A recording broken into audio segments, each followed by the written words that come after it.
विश्ववंत अनंत श्री विभूषित काशी धर्म पीठाधीश्वर जगत गुरु शंकराचार्य स्वामी श्री नारायण नंद तीर्थ जी महाराज अहर्निश सनातन वेद परिपाटी को अग्रसरित करते आ रहे हैं।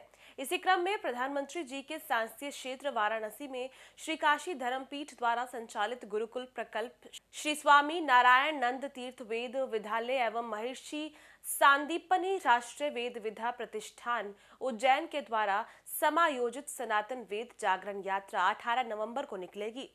वेद मंत्रों में समाहित विश्व कल्याण परक संदेशों के प्रति सजगता एवं वेद सुश्रूषा तथा इनके विज्ञान को आत्मसात कराने हेतु विशाल सनातन वेद जागरण यात्रा आयोजित की गई है, जिसमें 1100 वेद बटुकों का अपार जनसमूह वाराणसी सहित मिर्जापुर एवं प्रयागराज के विभिन्न संस्थाओं से सहभाग कर रहे हैं।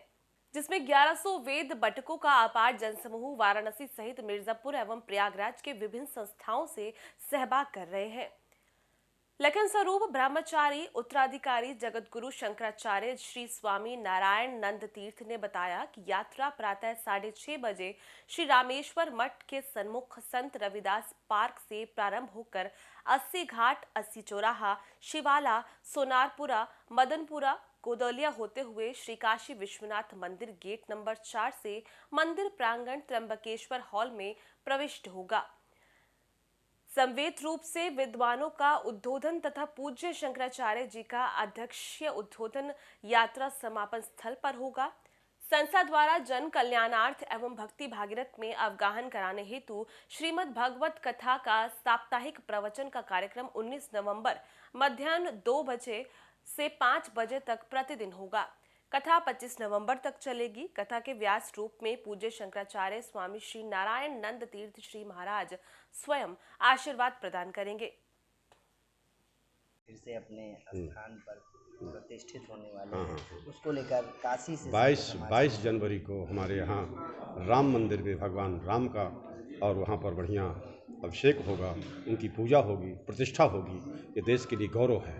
हमारी खोई हुई संस्कृति और धर्म पर जो आघात किए गए हैं, ये हमारे योगी के और हमारे मोदी के और राज्य में ये जो बहुत महान कार्य हो रहा है, इसमें सारे देश के लोगों को हर्ष उल्लास है और बड़ी प्रसन्नता है। जिन्होंने अपने धर्म और संस्कृति के लिए प्राण प्रण से प्रयत्न किया है, उनके हम कल्याण की मंगल कामना करते हैं। ये बहुत ही महान कार्य किया है। ये सबके बस की बात नहीं है। अपनी संस्कृति को पुनः लौटाना, अपनी परंपरा का आदर करना और अपनी परंपरा की पुनः प्रतिष्ठा करना, ये गौरवपूर्ण कार्य है और इसकी हम प्रशंसा करते हैं। ये बहुत कल्याणकारी मंगलकारी है राष्ट्र के लिए, संपूर्ण विश्व के लिए। राम तो हमारी संस्कृति के आधार है। ये कथा कितनी तारीख से कितनी तारीख? ये कथा चलेगी 25 तारीख को समापन हो जाएगा और ये 18 तारीख को यात्रा निकलेगी और 18 तारीख को फिर यहाँ से कार्यक्रम प्रारंभ हो जाएगा 3 बजे से 6 बजे तक और वो चलती रहेगी 25 तक। जी, किस तरह का कार्यक्रम? इस संसार में जब जब अधर्म की वृद्धि होती है, तब तब धर्म का रक्षण करने के लिए भगवान श्री हरि के अवतार होते हैं। ये श्रीमद्भागवत शास्त्र के श्रवण की परंपरा अनादि परंपरा है, शाश्वत परंपरा है और इसके श्रवण करने से लोक मंगल होता है, विश्व कल्याण होता है। हम पहले तो ये जितने भी वेद शास्त्र पुराण हैं, ये सब मनुष्य को इसी जीवन में कल्याण करने के लिए है, मंगल करने के लिए है और ये मनुष्यों के लिए आवश्यक है कि बैठकर श्रद्धा के साथ श्रवण करें।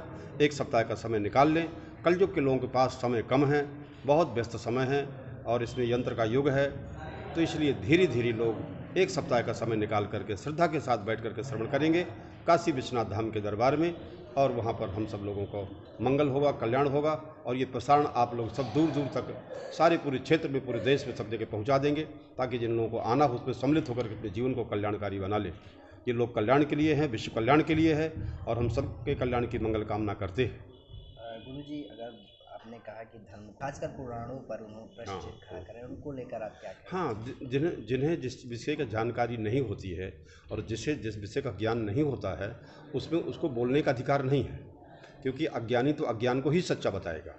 जिन्हें शास्त्र का ज्ञान नहीं है और जो जिस विषय का ज्ञाता हो और वो जब उसे में बोलता है तो उस बारे में प्रमाण होता है। जिन नेताओं को धर्म के बारे में, शास्त्र के बारे में जानकारी नहीं है, उन्हें उनके बारे में बोलने का अधिकार नहीं है। अगर बोलते हैं तो उनकी अनाधिकार चेष्टा है और जनता को और शासन प्रशासन को सबको विरोध करना चाहिए और धर्म का रक्षण करने चाहिए। उसका मर्दन नहीं करना चाहिए, उसका हमेशा जो है और समर्थन करना चाहिए, क्योंकि उससे राजा प्रजा राष्ट्र सब सुरक्षित रहते हैं। जिन देशों में धर्म का अभाव हो जाता है वहाँ आज महायुद्ध हो रहे हैं और सब जगह अशांति है। राजा भी अशांत है, प्रजा भी अशांत है और जनता भी अशांत है। शासन प्रशासन जनता राजा प्रजा राष्ट्र सबकी रक्षा धर्म के द्वारा होती है। धर्म सनातन है, वे मनुष्यों के द्वारा बनाया नहीं है, इसलिए किसी मनुष्यों को उसको बहिष्कार करने का अधिकार नहीं है। अगर कर रहे हैं तो अनाधिकार चेष्टा कर रहे हैं। ये सब लोग जो है बहुत ही और अधर्म का कार्य है। गुरुजी कुछ ही महीनों में कई वर्षों बाद